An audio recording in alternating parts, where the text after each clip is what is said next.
Okay, so I feel like in this past year or so, and I really want to hear your guys' take on this as well, I have seen so many new game systems either be announced or released that have either claimed to be or have been labeled as the D&D killer. Like, if you're active in the TTRPG community at all, or have liked a D&D meme or post or whatever on Instagram or something like that, then I guarantee that you've seen an article, video, or post or something to that effect with the title, "Could this game system be the D&D killer?" or "Matt Colville's making a game system and it's good?" or things like that. Like, you know what I mean? And most recently, the insanely popular game system called DC-20, which is being made by the Dungeon Coach, has taken Kickstarter by storm, raising over $500,000 in less than 24 hours, and has currently raised over $1 million with 20 days still to go, or at least at the time of recording. And this is for good reason. I mean, look at what it's promising and all of these glowing reviews by some of the biggest creators in the community. Not to mention that from what I've seen from the Q&As and from the mechanics that they've showcased, it looks super promising and fun to play. And because of this, DC-20 is probably going to go down in Kickstarter history as yet another wildly successful Kickstarter for yet another super promising game system. But because of this Kickstarter and some other Kickstarters for game systems that were also very popular and successful, it's beginning to dawn on some people that the fantasy TTRPG community that used to have D&D and Pathfinder at its core is beginning to slowly fragment. MCDM RPG, DC-20, Tales of the Valiant, and Daggerheart are just a couple of the biggest TTRPGs that are coming out in the near future that are all trying to vie for your attention as a game master or player and are all being made by popular creators. But like I kind of mentioned earlier, and perhaps you feel the same way, but I feel like right now for the TTRPG fantasy community, D&D and Pathfinder are the two biggest game systems that have the most players and are the most popular. But as the community have demonstrated, especially over this past year for reasons I won't get into, many people are beginning to jump ship from D&D and look for the next best option or a very similar game system to D&D or just a better game system overall. But for a lot of people, after seeing a Kickstarter like DC-20 especially get announced, released, and then endorsed by so many big creators in the community, a lot of people are planning to switch to it, if not at least try it out because of what it advertised itself as. And as we've seen in the past few years, especially over this past year because of WotC's major blunders, there have been a surge of new fantasy RPG systems being announced and hitting the market, and never before have there been so many new game systems to choose from.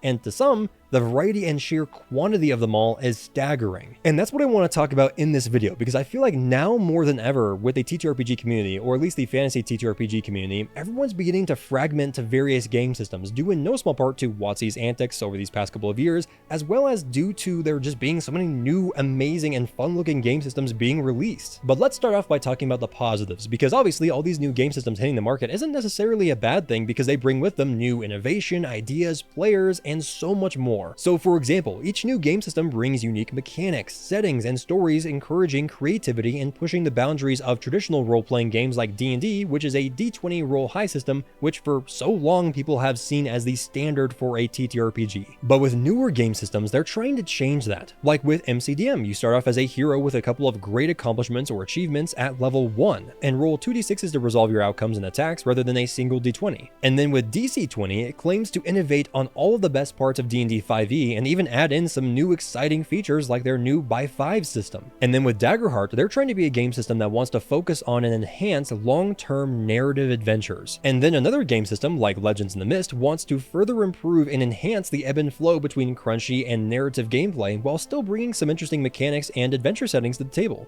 Each of these game systems has something exciting that sets it apart from the others, and they're all offering a fresh take on classic fantasy, perhaps introducing some cool new rule sets, and perhaps even broadening the horizons of people who didn't realize that not all game systems are based off D&D's system of rolling a d20 and wanting a high roll. And speaking of new game systems, are any of you guys planning on switching to any of these games I had mentioned recently, or perhaps one that I didn't mention, or are you pretty content and happy with your current game system and are not planning on switching at all? Because obviously these Kickstarters have thousands of backers, but are all these backers the same people just supporting anything that could be the next big TTRPG, or maybe they're just supporting the popular creator or something like that? And so because of this, I'm actually really curious to hear what you guys think, and if you actually plan to switch to some of these game systems, or maybe just want to try them out for a one-shot or something, or if you think they have no potential at all because D&D is the one true king, or maybe you went all in on one of these Kickstarters because you think that it will be the next big TTRPG. So let me know in the comments. But anyways, since all of these game systems have different art styles, different focuses, and gameplay mechanics, this catches people's attention and gets them interested in checking it out, especially if they hear that this game system was made by or endorsed by one of their favorite creators, which helps grow the community overall because inherently new game systems will attract new players, especially if they're being created by or are being endorsed by a very big creator in the community. A game like DC-20, for instance, might appeal to someone who never made the jump away from D&D but is still looking for its true successor,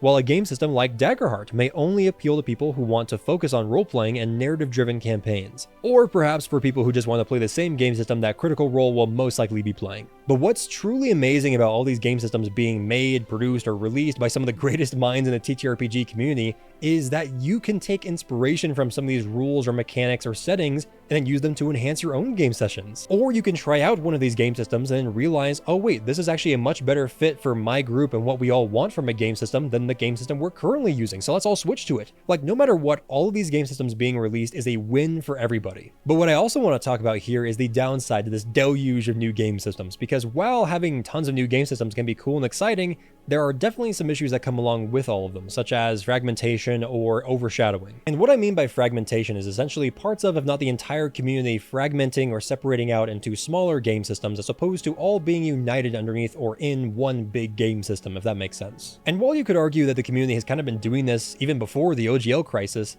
I would partially disagree, because over the past couple of years, a lot of new players have joined the community and have only really been playing D&D because it's what their favorite streamers play, or it's the most well-known game system thanks to Critical Role and shows like Stranger Things, so it's easier to find players and game masters. Plus, since D&D has been at the center of the community for so long, many third-party creators could take safety in the fact that they could base their third-party material or their business off of D&D, since D&D most likely won't be going anywhere and their community won't be going anywhere. I mean, just look at the sheer number of 5e supplemental material there is compared to any other game system. It's kind of insane when you actually look at all of it. Not to mention that players could also take safety in the fact that since D&D was the center of the community, they could easily just learn one game system and easily be able to find players, game masters, and game sessions that perhaps are going on at their local game store. But now more than ever, things are shifting away from the trend that we've seen in the past, where there are maybe a few core game systems that most people know and play, and perhaps a couple smaller game systems that have a smaller yet devoted community, and shifting more towards having like nearly 10 game systems that the entire community is spread apart. And this could make it harder to find groups for a specific game system that you want to play, especially if you don't want to play online. So basically, and especially for new players, game masters, and third-party creators, it can be very risky or just in general very difficult to try to overcome the barrier or reputation that D&D has. Because generally when it comes to brands or third-party material or game systems or whatever, people want to go with the game system or brand or third-party material that's based off of a game system that they've heard of before or is the most popular, rather than a game system that isn't the most popular or they haven't heard of before, if that makes sense. And another concern is information overload, because obviously with all these new game systems comes new rules, mechanics, and terminology, all of which you have to learn if you want to play them. Because like trying out a new game system is kind of like learning a new language in a way, like, you know what I mean? Like in D&D, it's a strength check, but then in another game system that wants to distinguish itself, it may call it a might challenge or whatever. And then in combat, it may be like, okay, make a wisdom saving, not wisdom, a mind check. Is that what it's called in this game system? Shoot, let me flip through the rule book really quickly here. Like, you know what I mean? Like, it can be just kind of confusing and can be confusing to players especially. Plus, keeping up with all the new releases, rules, and supplements can be really daunting, especially if you're going between game systems constantly. Like, maybe you took a break from TTRPGs for a year or so, but you want to get back into it, so you buy all the new books to an interesting game system that you want to try out, but you didn't hear that they're remastering all the books, or maybe just released a new edition. So now all the rule books that you just bought might be completely outdated or obsolete. Or you may start playing one of these new game systems, realize you don't like it, and then it hits you that all that time, prep, and scheduling you did just to run the session was for nothing because the game system just didn't fit well with your group and your players didn't like it. And is it even worth repeating this process and trying another game system at this point? Yes it is. But lastly, and perhaps one of the biggest issues and worries that I have with all these game systems being released by big creators within the span of like a year or so, is market saturation. I mean, we have 4 big TTRPGs that are all set to release, I think, within the next year or so, and each of them are trying to get you to try them out and distinguish themselves from each other, and most importantly, distinguish themselves from D&D. And as I'm sure many of you know, rulebooks are expensive, and if you want to try all these game systems out, then it adds up, even if you buy just the PDFs. And while each of these game systems may only have 1 or 2 books starting out, they may release a monster manual or monster tome or whatever they want to call it. And then a player book or player guide is released, and most of the time, the game master is the person who buys this stuff. And this means that for the average game master at least, if they want to try out all of these game systems, it can be pretty expensive to do. And for some game masters at least, this may mean that it's just not feasible to do, just due to how expensive rulebooks are. Plus, and speaking generally here, most game masters don't want to switch game systems mid-adventure or campaign, because it most likely will mean that they have to start the campaign over again with new characters, and then if the game system doesn't fit very well, or their players don't like the game system, then all that extra work and scheduling was for naught. Not to mention that if a game master wants to try out one of these new game systems with like a one-shot or whatever, that means they have to schedule the one-shot either in their regularly scheduled slot for when they would normally have their regular campaign, or it means that they have to schedule a one-shot on a different day at a different time. It can just lead to issues. But with all of this being said, I'm actually really excited to see all of these new TTRPGs enter into the ring within the same year or so, especially because D&D, the new version of it at least, is set to be releasing later this year, meaning that I feel like we're about to see a TTRPG cage match, and whoever wins this theoretical cage match will inevitably be crowned the most popular TTRPG and will inevitably have the most players. But anyways, everybody, and as always, thank you so much for watching this video, and if you enjoyed it, consider leaving a like and a comment down below in regards to something I talked about in this video, or perhaps not, because I always love reading your guys' comments, and your comments and likes really help me out. But anyways, I hope to see you in the next video. Take it easy. Bye-bye.